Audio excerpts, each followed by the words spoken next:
선생님, 어제 지시한 거 어느 정도 진행됐나요? 조금만 더 있다가 보고 드리겠습니다. 죄송해요, 팀장님. 금방 하겠습니다.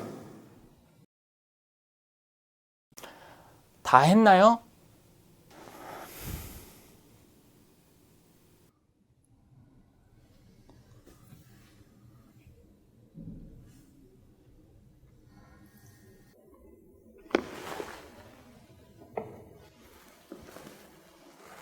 직장에 헌신하면 헌신짝처럼 버려진다.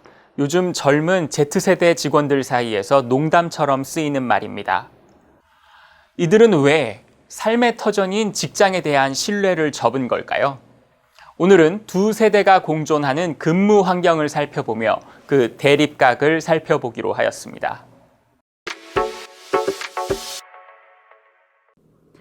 당사자들 입장을 고려해주지 않고 로테이션 하는 바람에 그만두는 중간연차 직원들 정말 많이 봤거든요. 신규가 아니라 중간연차들을 이동시키는 건 본인 의사가 정말 중요하다고 생각해요. 이게 또 리더의 자질이고요. 병원 직원들은 또 취업도 빨리 해서 요즘 중간연차들 보면 25살? 막나야 29살이거든요. 그리고 저희 또래들은 자랄 때부터 부모님하고도 의사소통을 하고 자기 목소리 내면서 컸기 때문에 이렇게 무조건 조직이 통보하면 그냥 퇴사하거나 나가버릴걸요? 분명히 좋은 방법이 있을 거거든요. 뭐 로테이션 될 부서에 가고 싶은 사람도 있을 텐데 의견을 먼저 물어보시면 좋지 않을까요? 결혼은 항상 갑작스럽게 생기는 것 같아요. 정말 부서를 운영하기 난감한 상황이 생기는 거죠. 그 파트를 운영하려면 아주 최소한 인원이 한정되어져 있는데 근데 업무에 어느 정도 숙달된 인원이 배치되어야지 그 부서에서도 또 업무가 제대로 돌아갈 수 있으니까 제 입장에서는 어쩔 수가 없었고요. 물론 뭐 갑자기 근무지로 로테이션이 되게 되면 그 친구 입장에서는 적응이 안 되고 또 힘들고 본인을 미워서 일부러 그러는 게 아닐까라는 생각을 하겠지만 업무를 제대로 돌아가게 하려면 제 입장에서도 좀 우리 부서에서 정말 업무를 잘하는 그런 친구를 그쪽에 또 인력 배치를 해야지 된다고 저는 생각을 했기 때문에 아주 훌륭한 친구를 그쪽 부서에 보내고 그 친구한테는 미안하지만 그 인력이 꼭 필요해서 그랬다는 걸 좀 알아줬으면 좋겠어요. 사실 리더들도 뭐 충분히 면담을 하고 그 속상한 마음을 들어주면서 진행을 해야 되는 게 맞지만 모든 요구를 반영하기는 좀 어려운 것 같아요. 그런 걸 좀 각자 판단하는 거는 리더들의 몫이잖아요. 파트 변경을 할 때 일의 진행 위주로 하기보다는 일과 개인을 다 고려하는 것이 필요합니다. 다른 파트의 일을 하느니 직장을 그만두겠다는 결정을 하게 되는 경우라면 더욱 그렇습니다. 파트 변경에 대해 전체에게 공지하고 개개인과 면담을 통해서 더 적합한 사람을 뽑는 것이 필요합니다.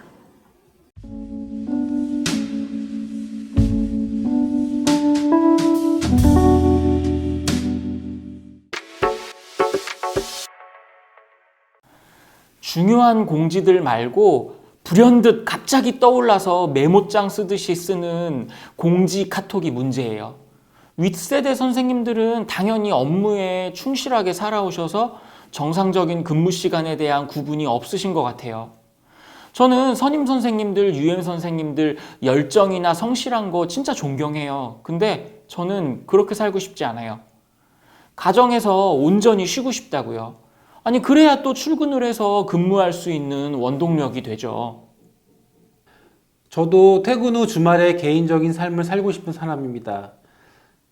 정말 최근에 병원 근무자라면 코로나로 인해 어느 정도 감내해야 할 주요 사항들이 정말 너무 많아요. 퇴근 후 카톡 금지법이 논의 중인 것도 저도 알고 있고 하지만 지금 업무와 사생활이 분리하고 싶지만 직원들에게도 저도 조금은 이 부분에 있어서 이해해 주길 바랄 뿐이죠. 저도 꼭 공유할 사항만 합니다. 예를 들면 뭐 당직자가 바뀌었거나 아니면 지금 원내 코로나 환자들나 격리자 이런 분들이 있다고 하는 것들 이것들은 서로 공유를 해야지만 만약 공유를 안 한다면 오히려 근무 때 더 힘들고 인계하는 데 오래 걸릴걸요? 당연히 꼭 필요한 공지사항은 제가 이해하죠. 이게 여러 단체 톡방에 초대되는 경우가 있어요. 선임들이나 부서장이 공지를 전달받아야 되는 단체 톡방에 많은 공지들이 섞여 있으니까 받는 사람은 이게 뭐지 싶은 거예요. 그러고 나서는 이제 전달받았지? 단체 톡방에서 못 받니? 이렇게 하실 때가 있어요. 그럼 저희도 너무 혼란스러운 거죠. 무작위로 단체 톡방에 초대하지 마시고 진짜 필요한 사항들을 선별해서 공지해 주시면 좋겠어요. 업무 외 시간에는 응급 공지를 제외하고는 연락을 하는 것은 피하는 것이 좋습니다. 그리고 이러이러한 내용을 응급으로 공지하겠다고 미리 공유하는 것도 필요하고요. 3교대 근무인 경우에는 업무 외 시간이라는 것도 구분이 사실 어려운 점이 있어요.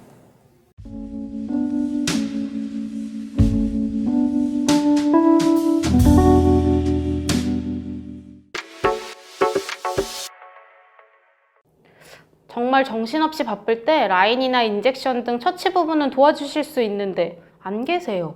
같이 호흡해 주시면 정말 저희도 잘 동화될 수 있을 것 같아요. 근데 정맥 주사가 안 되거나 컴플레인 혹은 문제 생겨도 방에서 나오지도 않고 어느 정도 해결이 돼야 무슨 일인고 하며 그때서야 나오세요. 같이 해주시면 더 빨리 끝날 텐데 라는 아쉬운 생각이 들죠. 관리자들이 방에서 대체 뭘 하냐고 말들 하지만 매월 초부터 말일까지 일정마다 정리하고 제출해야 할 행정일이 넘친다고요.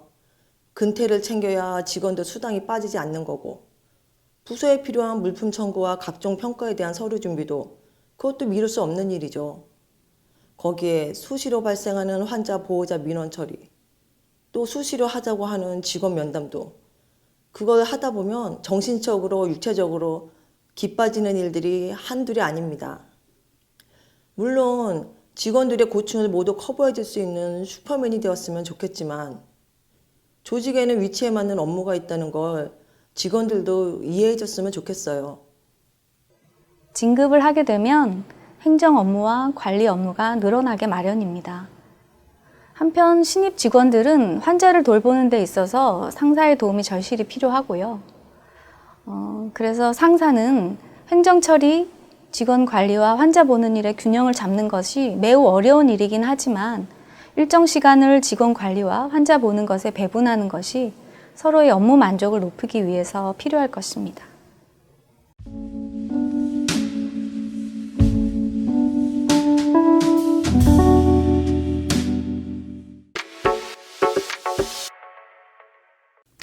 요즘 개인적인 성향이 너무 강해서 다른 동료와 부서의 상황은 전혀 고려하지 않고 본인 위주로 근무표를 수정해 달라고 하는데 참 어이가 없어요.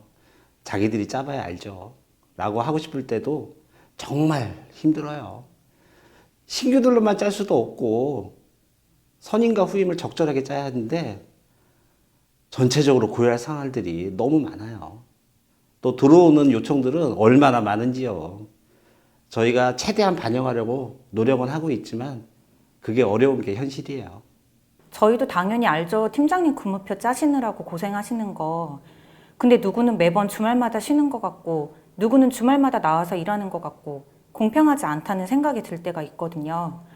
왜 우리 팀장님은 매번 이렇게 근무표를 짜실까? 나를 미워하시나?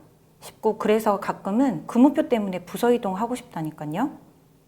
근무표 작성의 원칙을 정하고 이를 직원들과 공유하는 것이 필요합니다. 그러나 상황에 따라 원칙을 지키기 어려운 경우가 발생하는데 개개인의 구체적인 이유를 공유하지는 않더라도 결과를 공지하고 다음 근무표 작성에 이를 고려하는 것이 필요할 것 같습니다. 그래야 좀 더 공정하다는 평가를 받지 않을까요?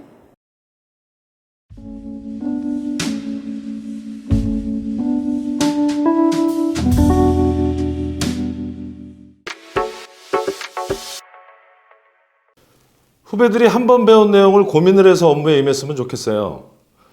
하나부터 열까지 너무 사소한 것까지 물어보는 게 아니, 본인도 어느 정도 고민을 해보고 물어봐야지. 다 저보고 하라는 건지 모르겠어요. 이걸 왜 이렇게 하냐부터 물품 어디에 있고 전산에 뭐 입력하고 누구에게 보고하고 물어보잖아요.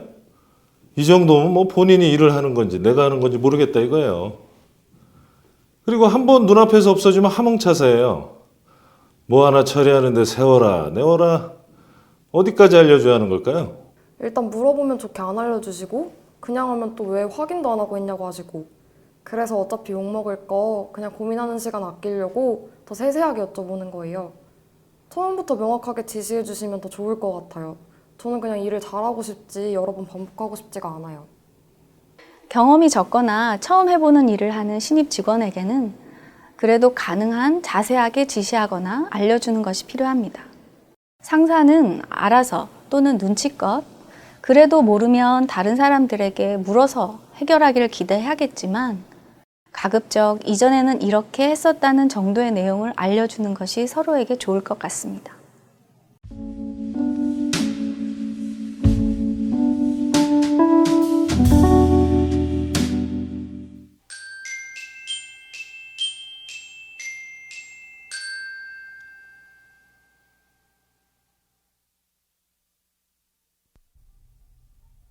안녕하세요. 저는 구병동에 근무하고 있는 신규 간호사 최윤영입니다. 같은 구병동에 근무하고 있는 양유진 간호사 선생님입니다. 선생님은 차분하면서도 환자분은 물론 동료분들에게도 친절한 간호사입니다. 유독 거칠고 욕설하시는 노인 환자분이 계셨습니다. 다가가기 무서웠는데 그분이 양유진 간호사 선생님은 참 좋아하셨습니다. 약이나 검사 처치 등을 잘 설명해 주셨기 때문입니다. 환자분 공감해주고 솔선수범하는 모습에서 마음에 큰 울림이 있었습니다. 양유진 간호사 선생님을 보면 딱 이런 말이 떠올라요. 꽃의 나비가 따르듯 사람에게 또 향기가 있다면 사람들이 따르는 것 같아요. 저도 언젠가 선배님처럼 좋은 향기를 가진 프리셉터가 될게요. 잘 부탁드려요.